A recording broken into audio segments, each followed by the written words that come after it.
With over 130,000 cases confirmed in the US alone and 30,000 deaths worldwide, the coronavirus is at the forefront of everyone's mind right now. My 90-year-old great-grandma didn't take it seriously at first and said that the coronavirus was made up by the Democrats to get Trump out of office. While she knows now that it is in fact a real virus and a real threat, like her, many people still aren't taking this thing seriously. It is so important to stay home as much as possible, not only to protect yourself, but also to protect those you live with and those who don't have the option to stay home. According to the CDC, the best way to avoid illness is to avoid exposure. The virus is believed to spread mainly from person-to-person contact between those within 6 feet of each other. The more you stay home, the less likely you're putting yourself at risk. The Ohio Department of Health, along with the support of Mike DeWine, the governor of Ohio, has ordered all non-essential businesses to close and enacted a shelter-in-place order to allow as many people to stay home as possible. A lot of people use the excuse that the virus is only affecting those people with pre-existing health conditions or are older, so those who are younger and healthier have nothing to worry about. If that isn't the most selfish excuse I've ever heard, I don't know what is. First off, that's just wrong. While it may be true that those who have pre-existing health conditions or those who are older are at higher risk, anyone could get the virus. Young, healthy people are becoming immobilized due to the fatigue and difficulty breathing that comes with the virus. It's not just some common cold that you can just push through. Secondly, whether you catch it and experience symptoms or not, what about the older lady who comes to the grocery store after you and picks up a product that you decided to put back?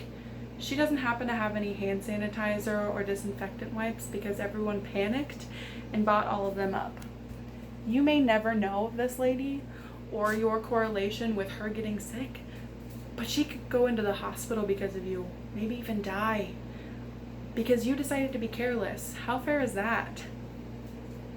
There are so many sources saying that eventually everyone will have been exposed to the virus, regardless of how well they're social distancing. So why fight the inevitable? I'll tell you why. Because the virus spreads so quickly due to the fact that those who have the virus can feel symptom-free for 5 to 15 days after contracting it, things could get very out of hand very fast. The CDC and the OU Medical Center have both released statements on social distancing and needing to flatten the curve.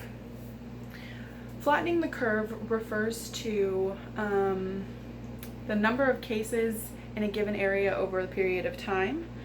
So without action, it could look like this. But what we're doing is try to make it more like this. That way we're not overwhelming the healthcare system.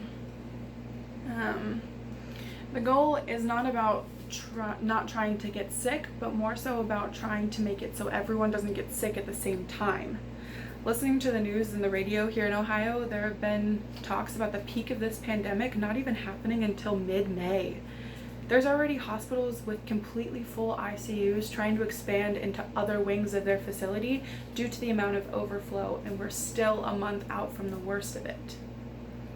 If you're able to stay home, please do. Not only are you protecting yourself by doing so, you're protecting those around you and those in your community. Help us fight to flatten the curve so we don't overload the healthcare system. If you absolutely must go out, wash your hands frequently. Don't touch your face, and make the trip as quick as possible. Stay safe for yourself and everyone else.